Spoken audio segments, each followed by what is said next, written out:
Hello दोस्तों। तो जैसा कि पिछले एपिसोड में हमने देखा कि होली सिटी की तरफ एक बहुत ही बड़ा मॉन्स्टर आने लगा था, जिसे देखकर सिल्वर टाइगर किंग जख्मी होने के बावजूद भी उससे फाइट करता है और उस मॉन्स्टर को होली सिटी से दूर ले आता है, जिसके बाद वो उससे कुछ डायलॉग मारने लगा था। अब आगे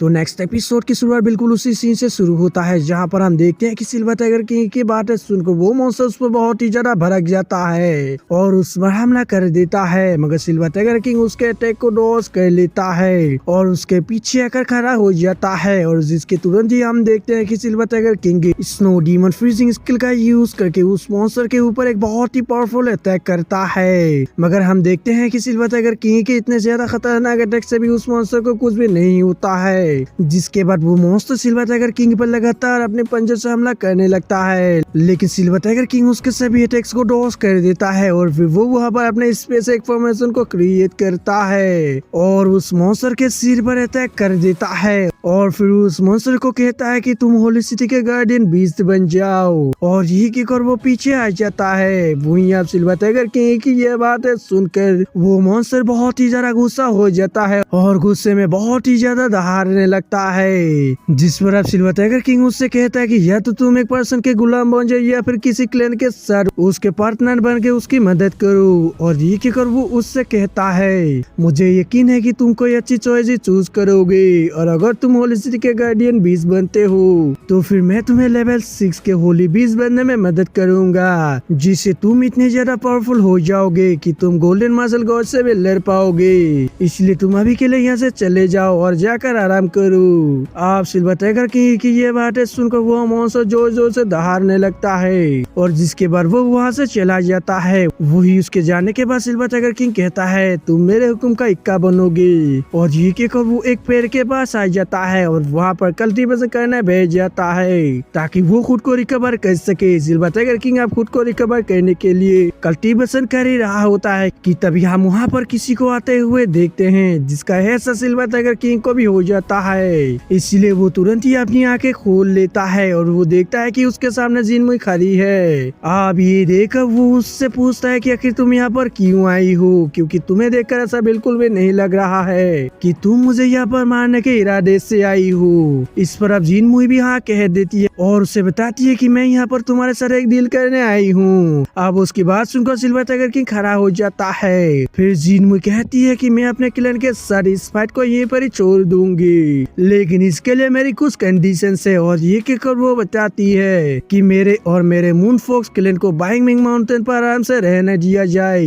इसलिए सिल्वर टाइगर किंग तुम इसके बारे में क्या सोचते हो? जिस पर अब सिल्वर टाइगर किंग कहता है बाइंगमिंग माउंटेन मोटर वर्ल्ड का सबसे अच्छा दफन करने वाला जगह है। क्या तुम सच में अपने पूरे मून फॉक्स क्लैन को लेकर वहाँ पर रहना चाहती हो? जिस पर जिनमू उससे कहती है कि तुम्हें इन सब के बारे में सोचने की जरूरत नहीं है, बस तुम मुझे ये बताओ कि तुम इस डील के लिए राजी हो या फिर नहीं। ये सुनकर अब सिल्वर टाइगर किंग उससे कहता है कि मेरे दो सवाल है, जिसमें से पहला ये है कि तुम्हें क्या लगता है कि अगर मैंने इस डील के लिए हाँ बोल दिया तो फिर हमारा पूरा ह्यूमन रेस तुम्हारे मून फॉक्स क्लैन को जाने देगा? और ये कहकर वो दूसरा सवाल बताता है कि एंशिएंट टाइम से ही तुम्हारा मून फॉक्स क्लैन कभी भी एक स्ट्रॉन्ग क्लैन नहीं रहा है और तुम लोग बस दूसरे स्ट्रॉन्ग क्लैन्स पर ही डिपेंड रहते हो, तो फिर आज तुम लोगों पर क्या मुसीबत आ पड़ी है जो कि तुम लोग डीमंस से छुटकारा पाना चाहते हो? जिस पर अब जिनमू उसे बताती है और कहती है कि इस समय तीनों रेस के तीनों गोल्डन मार्शल गॉड्स एक दूसरे से लड़ रहे हैं और उनके बाद दूसरे नंबर पर जो स्ट्रॉन्ग लोग आते हैं वो लोग भी मार्शल गॉड माउंटेन पर इकट्ठा होकर एक दूसरे के साथ फाइट करने में लगे हुए हैं, जिससे ये अंदाजा लगाया जा सकता है कि वो लोग लगभग 3 से 5 सालों तक वापस नहीं आएंगे। और ये कहकर वो उससे कहती है कि मैं जानती हूँ कि तुम्हारे पास उतना बड़ा ओहदा नहीं है कि तुम पूरे ह्यूमन को अकेले ही मना सको, लेकिन मुझे तुम्हारे स्ट्रेंथ पर पूरा विश्वास है क्योंकि तुम ह्यूमन के बहुत ही स्ट्रॉन्ग वॉरियर हो, जिसकी वजह से तुम अगर एक बार हाँ कह दो तो फिर ह्यूमन रेस में ऐसा कोई भी नहीं है जो कि तुम्हें मना कर सके।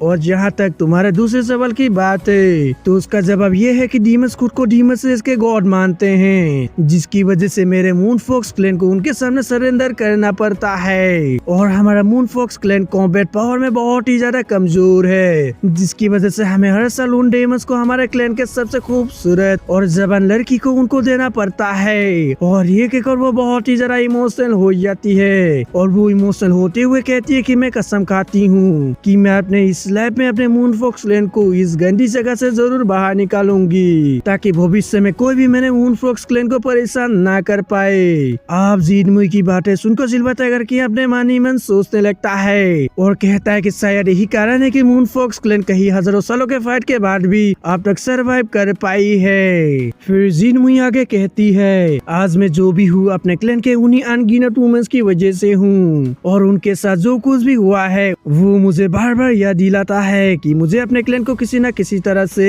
इस गंदी जगह से बाहर निकालना है। और जबकि अब मैं इतना ज्यादा स्ट्रॉन्ग हो गई हूँ तो इसलिए मैं किसी को भी अपने क्लैन के लोगों को परेशान करने नहीं दूंगी। अब उसकी ये सब बातें सुनकर सिल्वर टाइगर किंग उससे कहता है, तुमने बहुत ही ज्यादा मेहनत किया है अपने आप को इतना ज्यादा स्ट्रॉन्ग करने के लिए, ताकि तुम अपने चाहने वालों को प्रोटेक्ट कर सको। इसलिए मैं तुम्हारी इस मेहनत के लिए तुम्हें बहुत ही ज्यादा अप्रिशिएट करता हूँ। लेकिन क्या तुम्हें इस बात का डर नहीं है कि मैं तुम्हारे क्लैन के पीछे भी जा सकता हूँ? इस पर जीनमुई उससे कहती है कि अगर तुमने ऐसा करने की कोशिश की तो तुम इसके लिए बहुत ही ज्यादा पछताओगे। जिस पर अब सिल्वर टाइगर किंग उससे कि क्या सच में? इस पर अब जीनमुई कहती है कि भले ही मेरा क्लैन कॉम्बैट पावर में बहुत ही ज्यादा वीक है, लेकिन हमें ह्यूमन से बहुत ही ज्यादा इंटेलिजेंस है, और साथ ही डीमंस और वारमंगर्स इसमें जो ह्यूमन के अंदर कवर एजेंट्स है उन सब के बारे में मुझे मालूम है, और उसके साथ ही मुझे तुम्हारे कुछ सीक्रेट्स भी मालूम है। इसलिए अगर मैंने इस इंफॉर्मेशन को उन दोनों रेसेस को भेज दिया तो फिर होली सिटी के साथ साथ तुम भी बहुत ही ज्यादा खतरे में पड़ सकते हो।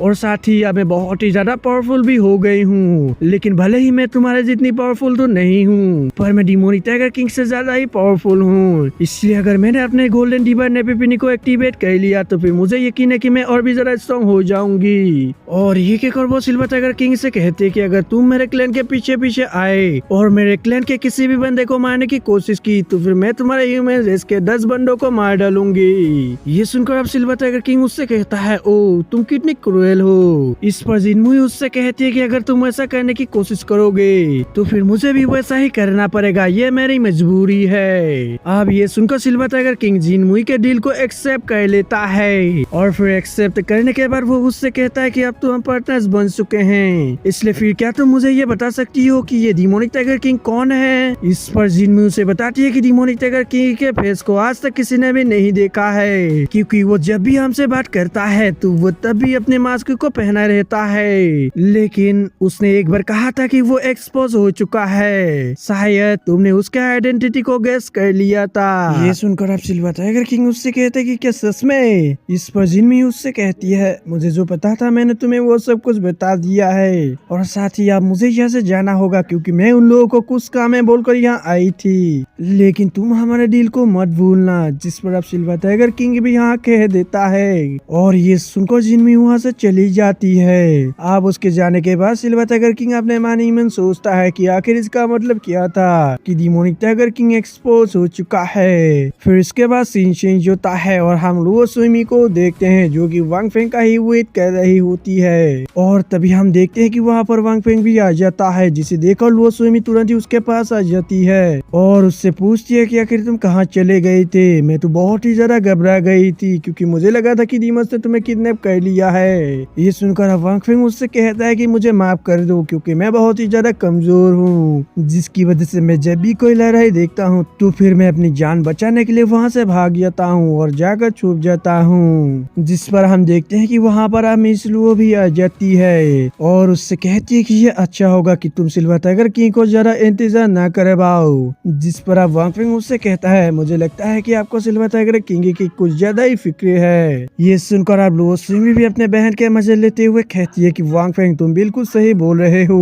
अब उन लोगों की बातें सुनकर मिस लुओ भी शर्म आ जाती है और उन लोगों से कहती है कि ऐसा बिल्कुल भी नहीं है, मैं तो बस ह्यूमंस के बारे में सोच रही थी। और ये कहकर वो उन लोगों से कहती है, अच्छा इन सब बातों को छोड़ो, हमें सबसे पहले डिमोनिक टाइगर किंग के बारे में पता करना चाहिए कि डिमोनिक टाइगर किंग कौन है। इस पर अब वांग फेंग भी यहाँ कह देता है और कहता है कि मैं यही सोच रहा था कि डिमोनिक टाइगर किंग ने इस लड़ाई में सिल्वर टाइगर किंग पर बोन सीलिंग टेक्निक का यूज किया था। लेकिन अगर उसे बहुत पहले से ही ये मालूम था कि सिल्वर टाइगर किंग के पास गोल्डन गॉड बोन्स है तो फिर उसने पहले ऐसा क्यों नहीं किया। जिस पर अब मिस लू भी उसकी बात पर एग्री करती है और वो कहती है कि तुम बिल्कुल सही कह रहे हो, मैं भी वही सोच रही थी। और ये कहकर वो उससे कहती है कि क्या तुम उसी पर ही शक कर रहे हो, अगर ऐसा हुआ तो फिर एक्सप्लेन करना बहुत ही मुश्किल होगा। और यहाँ पर ये लोग किसके बारे में बात कर रहे हैं वो हमें आगे पता चलेगा। अब उसके बाद पर वांग फेंग भी यहाँ कह दी और उससे कहता है कि लेकिन हम उससे बिना फाइट किए ही ये नहीं मान सकते हैं कि वही डिमोनिक टाइगर किंग है। अब उन लोगों की बातें सुनकर लुओ सुमी को कुछ भी समझ नहीं आ रही होती है, इसलिए वो उन लोगों से कहती है कि तुम लोग किसके बारे में बात कर रहे हो। ये सुनकर अब वांग फेंग उसे बताता है हम लोग डिमोनिक टाइगर किंग के आइडेंटिटी के बारे में डिस्कस कर रहे हैं। ये सुनकर अब लुओ सुमी उन लोगों को बताती है कि मेरे पास एक तरीका है जिससे हम लोग डिमोनिक टाइगर किंग के आइडेंटिटी को जान पाएंगे।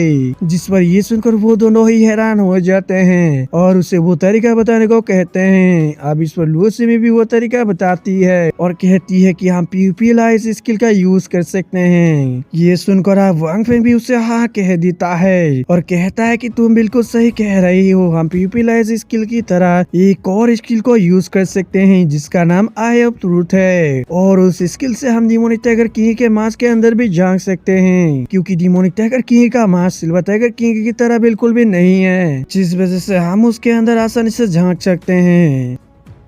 और दोस्तों वांग फेंग ये कहते ये एपिसोड यही पर खत्म हो जाता है।